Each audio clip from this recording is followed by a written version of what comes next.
जननी का हाय उमा मैया जगत जननी का हाय उमा।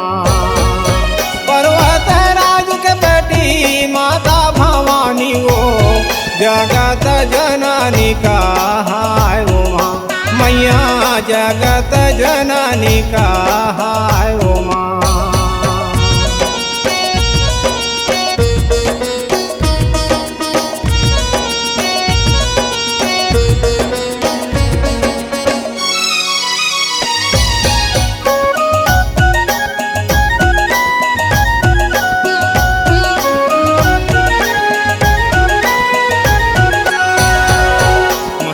महिषासुरमर्दिनी माता भवानी काली के रूप धरे काल भवानी।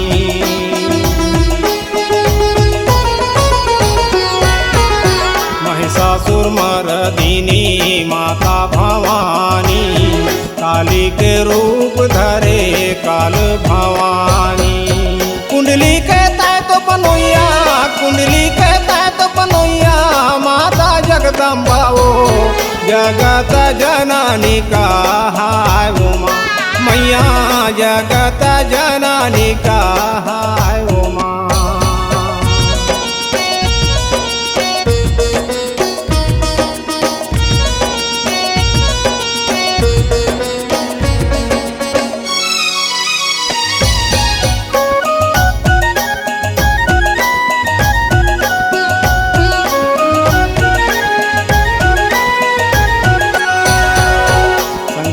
तय हरुया माता जगदम्बा करम भोग के मोक्ष देवोइया।